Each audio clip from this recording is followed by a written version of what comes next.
with my thing, but I'm meeting with limited success. It's good to be with my longtime friend Chip Woodrum.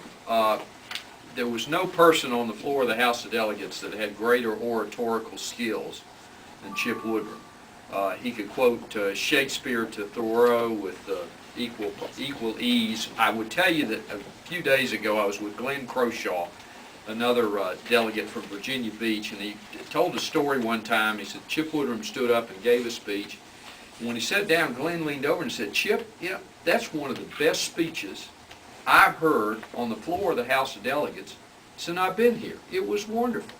And the vote came up, and Glenn voted against the bill that Chip was having. "Glenn, what are you doing? You just said gave a great speech." "Oh, you did. You gave a great speech. I ain't voting for you on the bill." You gave a great speech. But it is good to be with Chip and to be with him. I have a lot of fondnesses of Roanoke. I grew up in Bassett, Virginia, and most of you know that I'm kind of a train buff. And my mom used to bring me over to Roanoke, and we'd have lunch at the S&W cafeteria. I'd always go to the toy department at Hieronymus, and no trip to Roanoke was complete unless we went to the train station to watch the Powhatan era come through. But I have great fondness for Roanoke, and I'm delighted to be here today.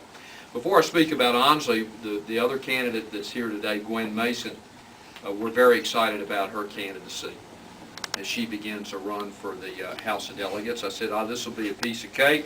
All you have to do is knock on about 12,000 doors. So, but that is clearly a seat that's going to be in play this fall, and Gwen, good luck to you as you.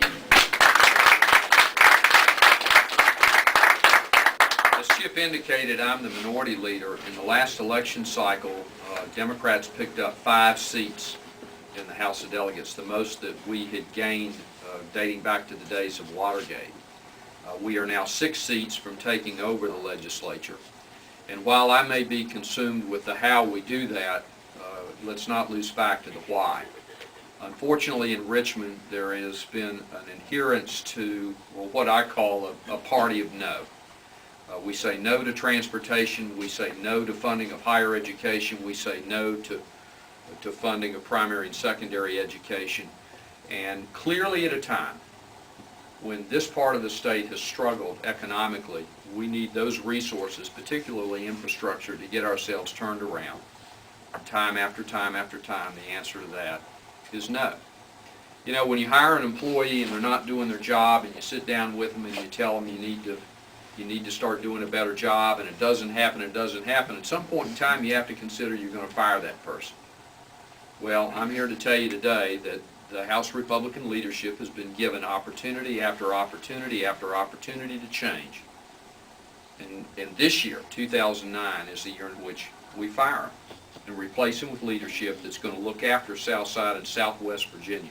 And